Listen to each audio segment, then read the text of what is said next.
Bonjour, dogme, pouvoir et démonstration en plongée sous-marine. Je lance le clip et on se retrouve aussitôt. On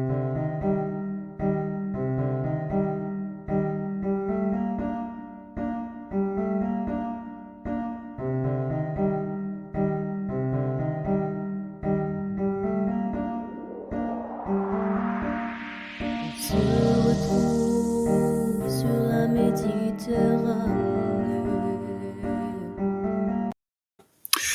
Bonjour, c'est Vincent, à l'école de plongée Aquadomia, spécialiste de la formation plongée accélérée sur mesure du débutant au moniteur de plongée loisirs et tech à Marseille, parc national des Calanques toute l'année, et aussi aux Caraïbes lors de l'université d'hiver Aquadomia à Cozumel.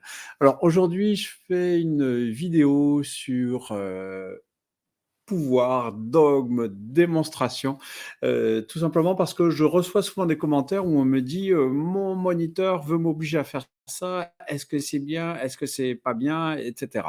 Je trouve ça très contraignant. Alors, tout simplement, il faut savoir qu'il y a des dogmes, il faut s'en méfier, hein, mais il faut quand même essayer de comprendre pourquoi ils existent et quand on vous les impose, essayer de les justifier tout simplement. Je vais prendre par exemple l'exemple qui est sur la vidéo que j'ai affichée là, où on voit une bouteille qui est debout toute seule. Donc là, certains vous diront, mais il faut la coucher. D'autres vous diront, ne couche pas la bouteille, tu vas l'abîmer. Alors, qui a raison, hein? Celui qui veut éviter qu'elle tombe ou celui qui veut éviter de l'abîmer? Eh bien, tout dépend des circonstances. Là, on voit que cette bouteille, elle est toute seule auprès d'une piscine avec une personne juste à côté, donc elle peut rester debout. Il est clair que sur un bateau, une telle situation est inconcevable.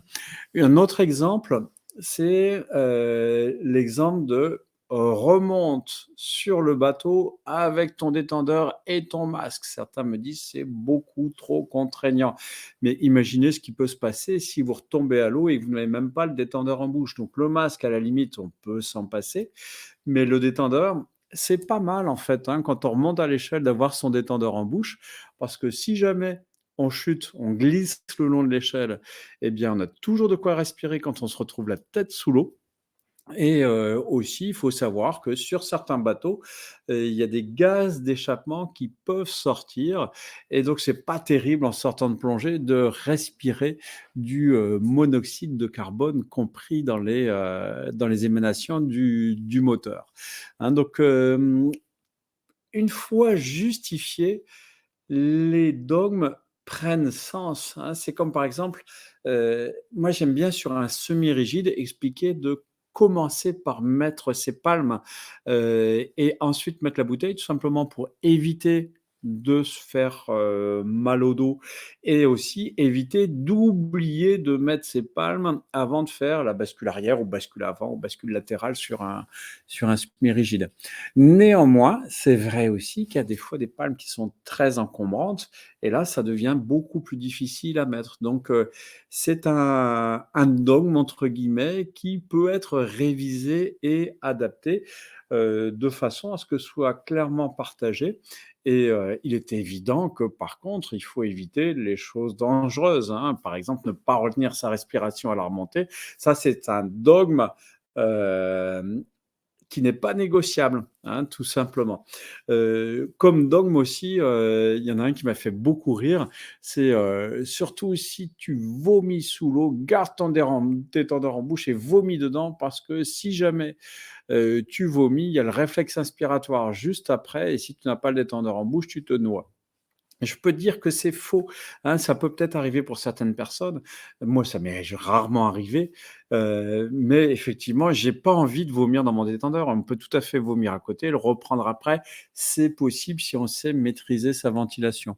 Ensuite, imaginez le cas pour quelqu'un qui est hors cycleur, hors circuit fermé, il n'a pas cette possibilité-là. Bon, bien sûr, ça reste des cas rares, mais c'est pour vous illustrer comme quoi certaines choses, des fois, sont un peu usurpées.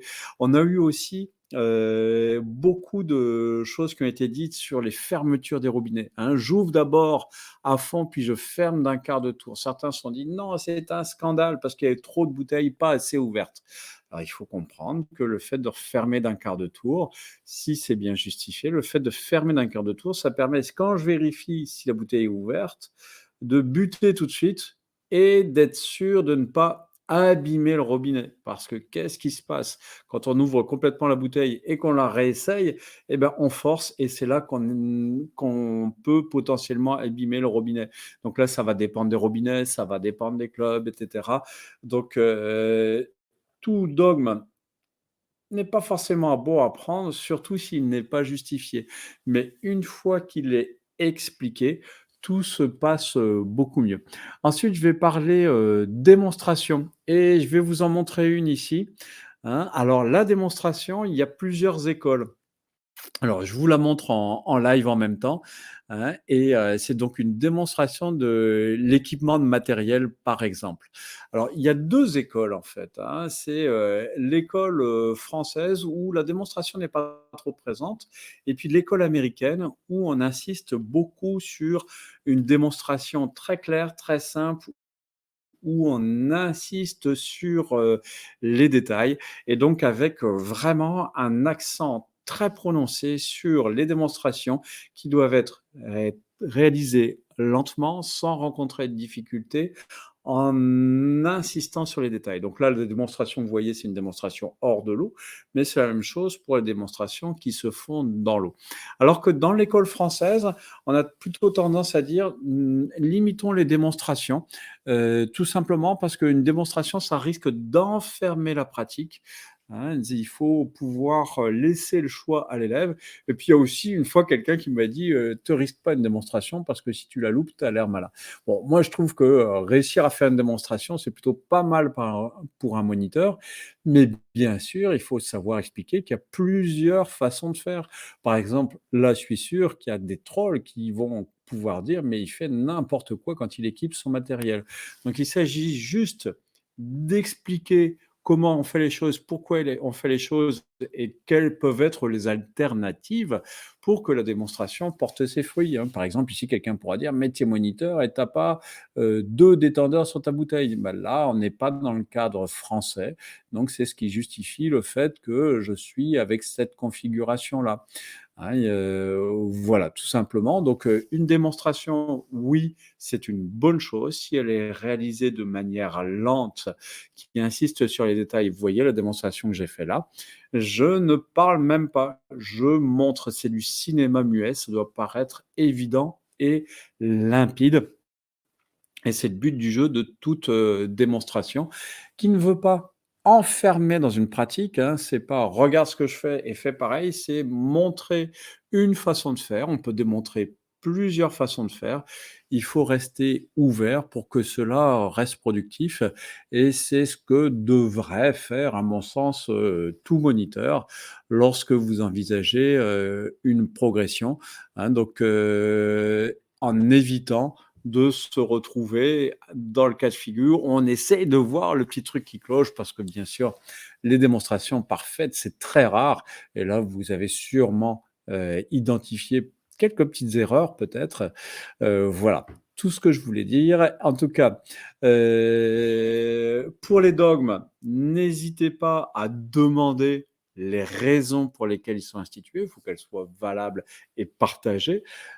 Pour les démonstrations, bah, je vous invite, si vous êtes moniteur, à en faire en expliquant qu'il existe d'autres techniques. Si vous êtes élève, n'hésitez pas à demander des démonstrations à votre instructeur, parce qu'après tout, si on vous demande quelque chose que l'instructeur ne sait pas faire, il y a des questions à se poser tout simplement. Et puis, bien sûr, après, il peut y avoir les comportements un peu abusifs par rapport à ça, qui font penser à un peu d'abus de pouvoir. Si vous avez aimé cette vidéo, je vous invite à mettre un petit pouce. N'hésitez pas à télécharger dans le lien qui sera dans la description mon petit guide sur les trucs et astuces pour votre formation plongée. Et puis n'hésitez pas à réagir aussi sur ce que vous pensez des démonstrations, des dogmes et ainsi de suite. À très bientôt. Je vous remets le clip de fin.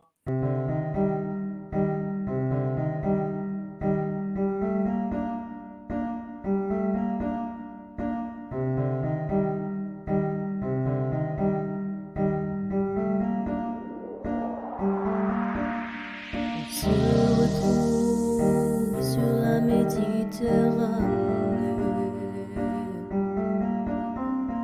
et on s'y trouve.